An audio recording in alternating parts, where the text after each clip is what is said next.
So guys, today back for another video on the channel. Today we have the Bournemouth versus Newcastle United preview. Saturday 5:30 kickoff at the Vitality Stadium. Obviously it is Eddie Howe's stomping ground, and it's the last game before the international break for the first time in years. This is the first season where I've actually went, right, look, we need the international break to come up. It's shit when it happens, but for the sake of the club and them players, we need this international break. But the players can't have that in their mind. They've got to go out there on Saturday, and it's a game where you've got to win. You've got to win this game. We didn't beat Bournemouth last season. Let's change it this time round. If you could leave a like, boys, subscribe to the channel. I'm recording this on Thursday night. This video is getting uploaded soon as I finished recording it. And then the Predictor team will be out tomorrow. Anyways, let's get on now. Let's look at Bournemouth and let's look at their recent form. So then, Bournemouth have had a funny old season, you could say. One Premier League win out of 11, obviously. At the start of the season, the main talking point was why they got rid of Gary O'Neill, and he brung so much to that squad, beating Tottenham away, getting some vital points throughout the season, and kept them up. They were the team that was certain to go down, and they went through a bit of funny form. Looked like they could have went down. I think it was picked up 4 wins and 6 or something towards the end. Stayed up. Gary O'Neill done an amazing job at Bournemouth, and then they let him go. I don't know if they sacked him or it was by mutual consent. I don't know. I can't remember. But he left Bournemouth, and that was a big shock. Their manager now, Irola, Spanish, is a bit a confusing one. That obviously the only managers to ever manage Bournemouth from recent years have all been English, and obviously Eddie Howe. Then Jason Tindall took the job. People forget that. Then Scott Parker, and then obviously Gary O'Neill. Now look at it, Spanish, different. They got new owners in. They've tried something new, and is it working? They are sitting in the relegation spot at the minute in 18th. 1 win, 3 draws, 7 defeats, and it's not been a great season, has it, for Bournemouth. Picking up some. They have had some tough games, but some games where you'd expect them to do well. So far this season, started off the season with a 1-1 draw against West Ham, then defeats to Liverpool and Spurs. Got beat, drew to Brentford, drew to Chelsea, which was a surprising one. Got beat to Arsenal, got beat to Everton, got beat to Wolves.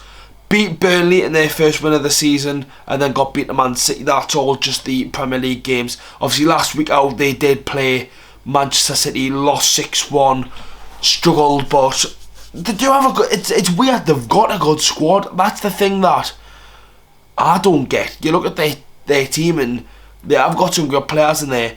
Radu's a goalkeeper. I think he done very well. It was at Burnley. I think he had a really good game. But obviously they've got Neto, former Barcelona, played with Messi at Bournemouth. Defensively, Max Aarons always was linked with Newcastle over the years under the Ashley era.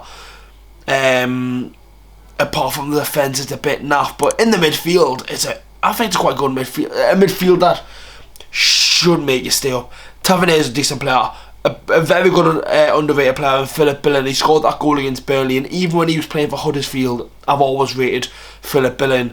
Alex Scott, obviously younger than me, which is mad. Signed for Bristol City. Bournemouth lad, he came off injured, I don't think he will play. Dominic Solanke up top. Even on the bench, you've got Semedo, Sinizera, Justin Cliver, the son of Patrick. They've got a lot of quite a few players. They've got some injured. And obviously Tyler Adams. I think he's on loan from Leeds, injured until February. Obviously Neto's injured, but I think he's back in training now. Fredericks is a good player who I haven't seen much of this season. Sinizera is a player who I rated at Leeds last season, was one of them hopes where you could probably think he was going to keep them up, and if he got back-to-back relegations, it's not going to set an amazing profile on him, so for his sake you'd want to stay up. Senesi, centre-half, he came on against Manchester City, and he was the one who scored the goal at Bournemouth. As I mentioned before, we obviously didn't beat Bournemouth last season, home or away, both ended in 1-1 draws, and it was a bit disappointing. Over the years against Bournemouth, we've not done too bad since they got promoted to the Premier League. And obviously Eddie Howe got a couple of wins over us, but I'm sure even though he's a Bournemouth lad, wants obviously their team to do well, but he's got to do a job. He's a Newcastle United manager. He'll still get an amazing plaudits from all the Bournemouth fans. Like last time, it was a nice reception for him, and they can sit there and maybe slag him off. Some fans might slag him off. They are in the position they are now because of that man. They could have been an administration down into the Conference League back many years ago, and Eddie Howe sat there and stuck it out as a young gaffer and done everyone proud at that football club, and known to the position where they are now is because of him. He should get an amazing response from all their fans for every time he goes, because they are playing the Premier League, they're playing the best league in the world because of that man, and it's always a nice touch, but we've got to win, and it's simple as that. We're going for the top 6, we're going for the league title in the league. It looks like we're on good form in the league. Not too great in the Champions League, obviously, but let's speak about the two now. As I briefly mentioned there, obviously the Champions League with Newcastle. Our last game was away against Bournemouth on Tuesday. A disappointing game, 2-0 defeat, got absolutely outclassed. And then going into this game against Bournemouth, an easy opponent, they're sitting in the relegation zone. We've got to do this. I understand the injuries are significant at the minute, and we picked up another one against Bournemouth. It's one of them where it's going to be hit or miss. Eddie Howe does love a hit and miss player going into the team. If he's even hit and miss, he either still plays him or doesn't. Obviously, but 9 times out of 10 he'll always put that player on the bench. A lad who didn't play against Bournemouth last season, hasn't played against Bournemouth since signing for the club, Callum Wilson. Still hasn't played against Bournemouth since leaving them. Obviously, last season was when they got their first season back in the Prem, and he was injured for the game, home and away. Didn't play. Isaac played both games. Isaac scored in the first one. It would be nice to see Callum Wilson go to the ground and maybe get a goal, and yet again, he's the main reason why they're in the position where they are, because being their top goal scorer was in the 14-15 season in the Championship. In the 15-16 season, he got that injury, which was really, really bad. Going through the years, it was the 18-19 season. Him and Fraser obviously both joined the 2 years later, but in the 18-19 season, very, very good. They were the most goals and assist players for a very long time, and they were so good for Bournemouth and done them really, really well. It'd be nice to see him go to the ground, but obviously, as I mentioned before, he picked up an injury against Bournemouth, against Dortmund, for the in doubt for the game versus Bournemouth. It's his hamstring yet again. Bournemouth fans are no better than us with Callum Wilson. You cannot rely on him. You really, really cannot. You're gonna get it. You can get a good 4-month chunk out of him, but if he's playing week in, week out, it's the sake he can't handle it anymore. He is 30, coming up 31. Getting a little bit old for the Premier League. Not saying he's not good enough for the Premier League, because he scored a lot of goals so far this season. It's just a matter of fact, can he keep going? Even this season, I think, in the start of the season, I said a striker's massive. And knowing that we didn't get one, now Isaac's injured, should be back for Chelsea.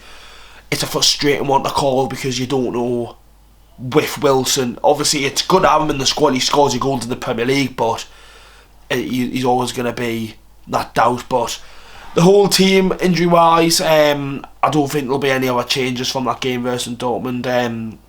I can't see him bringing anyone else in. We haven't got enough players. We need an international break to hurry up, and yeah, as I mentioned Wilson before, he can't be seriously injured because he's just been called up for England with obviously Kieran Trippier. No Gordon, no Longstaff, but they need a rest. They've played 90 minutes week in, week out for a lot of weeks since the international break returned back in October. Tough one to call, lads. Big game. As I'm going to mention now, the video might be different. I'm not in the house watching it. I am actually going to Manchester for warehouse project, so I should be able to do a video. I might have to do it quickly in the hotel. It will be a quick video, or even on the car on the way down. You'll have to wait and see. But if I'm going to give a prediction, at the minute, we've got to finally get our dug over Bournemouth. Last season we didn't beat them. 2-1 Newcastle. 2-1. Let's play it. Come on, lads. We've struggled away from home in recent weeks in the league, but we've got to beat Bournemouth, haven't we? That's the end of the preview, boys. Make sure to leave a like, subscribe to the channel, and I'll see you all for the predicted team tomorrow. Away the lads.